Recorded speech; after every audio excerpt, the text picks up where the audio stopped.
Okay, felt the urge to record something on the subject of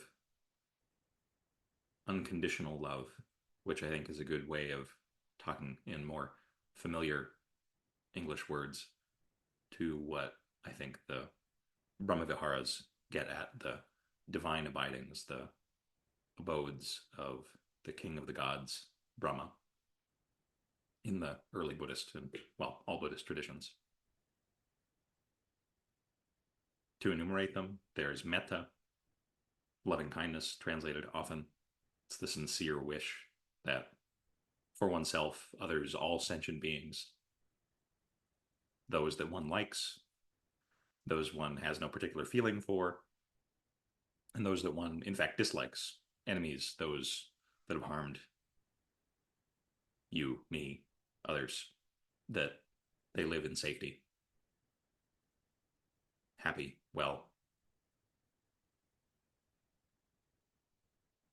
that good things may happen to all these beings, sincerely wishing for their welfare, their happiness, their contentment.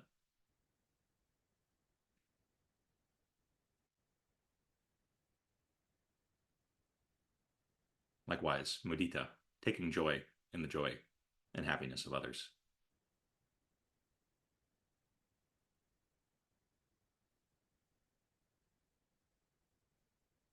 Often, when someone's joy, someone's happiness is seen, comparison instantly is set up. Me, not me. There's a comparative function of the mind that's activated. Letting that go and just rejoicing.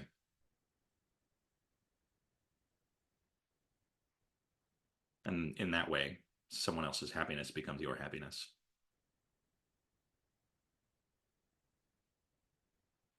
And if you're there with that person, that joy, seen reflected, increases.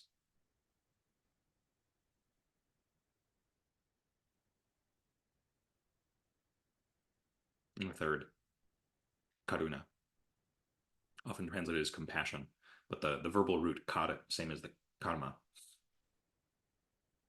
actually has to do with action. So not just the wish that others not suffer, but the sincere intent to act for the welfare of others. There's a feeling tone associated with it, and in a formal session of meditation, that is how you would be taken up with it, in some combination of visualization or just settling into the feeling of sincerely wishing for the alleviation of others' suffering. But it has to be coupled with action of body, speech, of mind. Getting out there, doing the work. In here, out there. And finally, upekkha, or upeksha, Sanskrit. Equanimity. And often this is taught a way in, reflecting on equanimity, is that all beings are the owners of their own karma.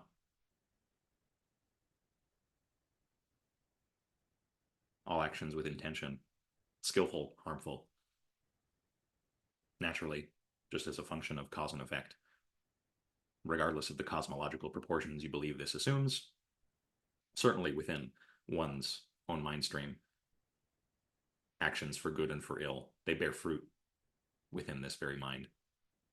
They condition, they causally, like dominoes, they ramify for good and for ill. And knowing that, seeing that within oneself, one realizes the scope of action is, in a sense, boundless. Everything one does ripples out infinitely. And yet, it's also very small. There's not that much that this body, this mind, these words can do.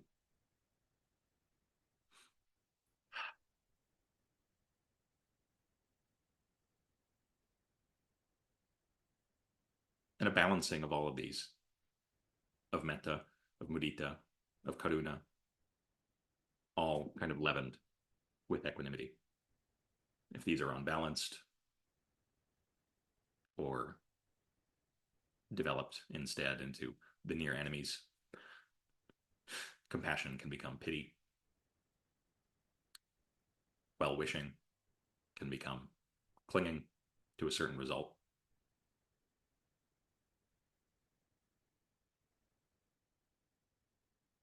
All four of these working in concert, I think, could adequately be described as a real unconditional love for oneself, for all beings.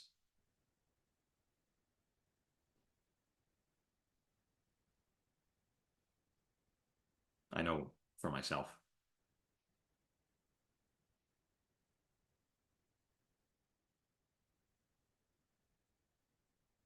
there's a real aversion to the kind of saccharine sweetness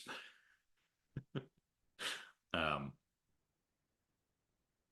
because of my own conditioning of that kind of language. And now, a little bit older, having suffered more, having seen more, having opened more, having learned to love more, a little bit seems appropriate.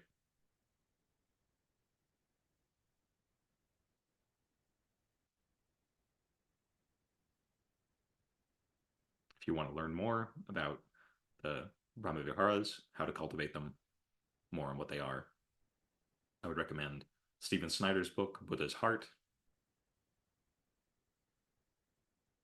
And yeah, may you be well. May you be free from suffering, taking joy in the happiness of others, acting for the welfare of all, and remaining, abiding in a state of perfect equanimity. That's all I wanted to say. Thanks for tuning in. Take care.